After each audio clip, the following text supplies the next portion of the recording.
भगत राम साहूकार अपने फलों के बगीचे में घूम रहा था। उसका बहुत बड़ा बगीचा था, जिसके आधे हिस्से के देख कर की जिम्मेदारी हरिया पर थी।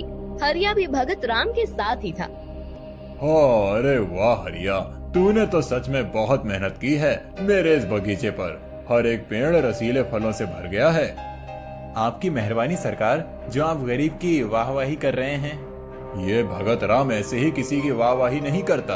तुमने सच में बहुत अच्छा काम किया है। समय पर पेड़ों को पानी, खाद देना, उन पर स्प्रे डालना, सब कुछ तो किया है तुमने। अब कल से फलों को बेचने के लिए शहर ले जाओ। इतने रसीले फल देखकर तो लोग दाम भी अच्छे देंगे। हाँ सरकार, देखना 4 दिनों में सारे के सारे फल बेच दूंगा, वो भी अच्छे मुनाफे के साथ। ये हुई ना बात। अगर मुनाफा अच्छा हुआ तो तुम्हें एक्स्ट्रा कमीशन भी दूंगा। तुम्हारे काम का इनाम। चलो अब बगीचे के दूसरे हिस्से को भी देख लेता हूँ। देखता हूँ उस बनवारी ने कैसा काम किया है। इनाम की बात सुनकर हरिया खुश हो गया। भगत राम बनवारी के हिस्से को देखने चला गया।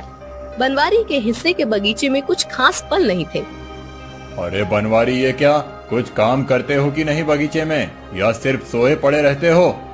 अरे नहीं नहीं मालिक, मैं तो बहुत काम करता हूँ। दिन में 4 बार पेड़ों को पानी देता हूँ, खाद डालता हूँ। अच्छा, फिर भी इन पेड़ों पर फल क्यों नहीं आ रहे, और जो हैं वो भी इतने छोटे से? अरे मालिक, वो अभी इन फलों का मौसम कहाँ है। 2 महीने रुकिए, फिर देखना ऐसे फल उगेंगे कि पेड़ों पर पत्ते कम और फल ज्यादा नजर आएंगे। गोल गोल बातें बनाना बंद कर। उस हरिया को देख, कितनी मेहनत से उसने बगीचे को बनाया है। कितने फल हैं पेड़ों पर, और तू किसी काम का नहीं है। लगता है मुझे बगीचे के इस हिस्से की जिम्मेदारी भी हरिया को ही देनी चाहिए। रात को हरिया घर आ गया। जी, आज तो आप बहुत खुश लग रहे हैं जी, क्या बात है? आज सरकार आए थे, बगीचे में लगे हुए फलों को देखकर बहुत खुश हो गए। कह रहे थे कि अगर ज्यादा मुनाफे के साथ फल बिक गए तो मुझे एक्स्ट्रा कमीशन देंगे। अरे वाह, ये तो अच्छी बात है। उधर बनवारी के घर। क्या हुआ? ऐसे मुंह बिगाड़ कर क्यों आए हो? क्या बताऊँ, आज मालिक आ गए थे। लगता है ये काम भी हाथ से जाएगा। क्यों, ऐसा क्या हुआ? अरे वो हरिया का बच्चा कुछ ज्यादा ही अच्छा काम करता है। मालिक उसके काम से खुश हो गए और कहा कि बाकी के बगीचे का काम भी उससे ही दे देंगे। पहले से ही मुझसे ज्यादा कमाता है और अब तो मेरे हिस्से का काम भी उसे ही मिल जाएगा। अरे तो आप ऐसा कुछ कीजिए कि उनका ही काम खराब हो जाए और उन्हें अपने काम से हाथ धोना पड़े। हाँ, मैं भी वही सोच रहा हूँ बिंदिया, लेकिन ऐसा क्या करूँ समझ नहीं आ रहा। अगले दिन सुबह सुबह सबके जगने से पहले बनवारी ने 2 बंदर भगत राम के बगीचे में छोड़ दिए। उन बंदरों ने बगीचे को पूरा तहस नहस कर दिया। ढेर सारे फल उन्होंने खा लिए और बाकी जमीन पर फेंक दिए। साथ साथ उन्होंने पेड़ों का भी नुकसान कर दिया। अब हरिया बगीचे में आया और बगीचे की हालत देखी और वो हैरान हो गया। हे भगवान, ये सब क्या हो गया? अब सरकार को क्या जवाब दूंगा? आज तो मैं फल बेचने के लिए शहर ले जाने वाला था। हे राम, अब क्या होगा? हरिया सोच ही रहा था कि तभी भगत राम वहाँ आ जाता है। वो भी बगीचे की हालत देखता रह गया। बनवारी भी उनके पीछे पीछे आ गया। हरिया, क्या है ये सब? बगीचे की ऐसी हालत कैसे हो गई? मैं भी वही सोच रहा हूँ सरकार। कल रात को जब मैं यहाँ से गया था तब तो सब ठीक था। अरे तो रात में ऐसा क्या हो गया? ना आंधी आई ना तूफान, फिर भी सारे फल जमींदोज कैसे हो गए? छोटा मुंह बड़ी बात मालिक, लेकिन मुझे लगता है कि ये कोई जानवर आया होगा जिसने बगीचे को तहस नहस कर दिया। लेकिन कोई जानवर कैसे आ सकता है? मैं तो बगीचे के गेट को ताला मार कर जाता हूँ। अरे अब जानवरों का क्या है, वो तो कूद कर भी अंदर आ सकते हैं ना। मालिक, मुझे लगता है कि बंदर आए होंगे, उन्होंने ही पूरे बगीचे को खराब कर दिया होगा। बनवारी सही कह रहा है। हरिया, तुम्हें ख्याल रखना चाहिए था। तुम्हारी वजह से आज मुझे हजारों का नुकसान हुआ है। अब तुम्हें काम पर आने की कोई जरूरत नहीं है।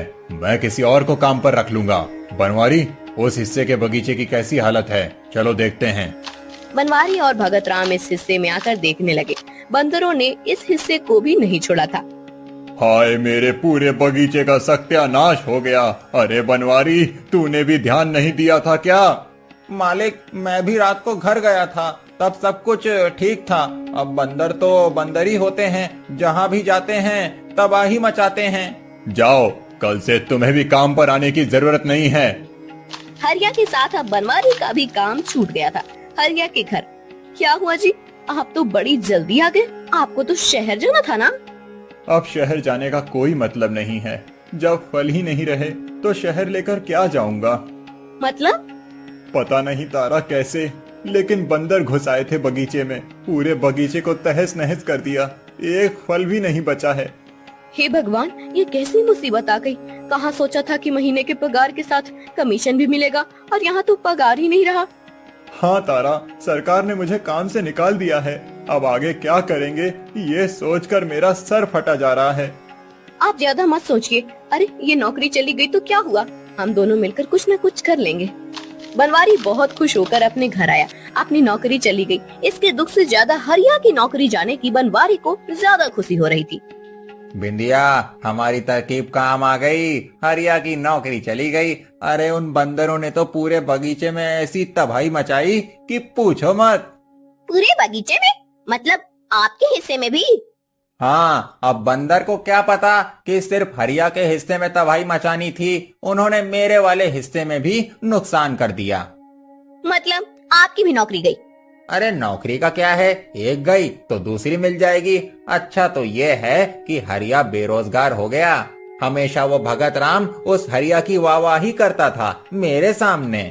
हरिया बहुत टेंशन में था। उसने कई जगहों पर नौकरी की बात चलाई, लेकिन उसे नौकरी नहीं मिल रही थी। फिर क्या करूं तारा, कुछ समझ नहीं आ रहा है। कितनी जगहों पर नौकरी ढूंढ ली, लेकिन नौकरी नहीं मिल रही है। मेरे दिमाग में एक बात आ रही है, क्यों ना अब मैं रोटियां बनाने का काम शुरू कर लूं। आसपास के होटल में रोटियां की जरूरत तो पड़ती होंगी। मैं रोटियां बनाऊंगी और आप जाकर होटलों में पहुंचा देना। हाँ, ये अच्छा है, ऐसा ही करते हैं। अगले दिन से तारा रोटियां बनाने लगी और हरिया जाकर उसे होटल में बेचने लगी। कुछ दिन बीत गए। तारा अब दिन की 100 रोटियां बनाकर बेचती थी। हरिया की हालत सुधरने लगी थी। हरिया को रोज अपनी साइकिल पर होटलों में जाते देख बनवारी को फिर से ईर्ष्या होने लगी।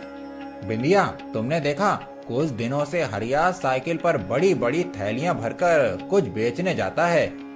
हाँ देखा मैंने, वो तारा भी आजकल उस बनिए से बहुत सारे गेहूं लेकर जाती है। लगता है कोई नया धंधा शुरू किया है दोनों ने मिलकर। हाँ, ऐसा ही चलता रहा तो वो हमसे आगे निकल जाएगा। इनका कुछ करना पड़ेगा। हाँ, एक काम करती हूँ, कल मैं चुपके से जाकर देखती हूँ कि आखिर माजरा क्या है। अगले दिन बिंदिया छुपकर हरिया के खिड़की से झांक कर देखने लगी। उसने देखा कि रसोई में ढेर सारी रोटियां रखी हुई थी। हरिया उन रोटियों को बांधकर अलग रख रहा था। हरिया ने सारी बंधी हुई रोटियों को एक बड़ी थैली में भर लिया। बिंदिया को सारी बात समझ आ गई। घर आकर मैंने पता कर लिया है जी कि आखिर उन लोगों का क्या चक्कर चल रहा है। वो तारा रोटियां बनाती है और हरिया जाकर उसे बेच आता है। बहुत सारी रोटियां बना रही थी वो तारा, कम से कम 100 रोटियां होंगी। क्या 100 रोटियां? अरे रोज इतनी रोटियां बेचते हैं वो लोग, मतलब मुनाफा भी काफी कमाते होंगे। कुछ भी करके उनका ये काम बंद होना चाहिए। हाँ, मैं कुछ करती हूँ। अगले दिन तारा ने रोटियां बनाई। हरिया उन्हें पैक कर ही रहा था कि तभी बनवारी ने उसे बाहर बुला लिया। तारा भी कुएं पर पानी भरने चली गई। जब हरिया अंदर आकर रोटियां पैक करने लगा, तब उसने देखा कि सभी रोटियां गीली हो गई हैं। हरिया हैरान हो गया।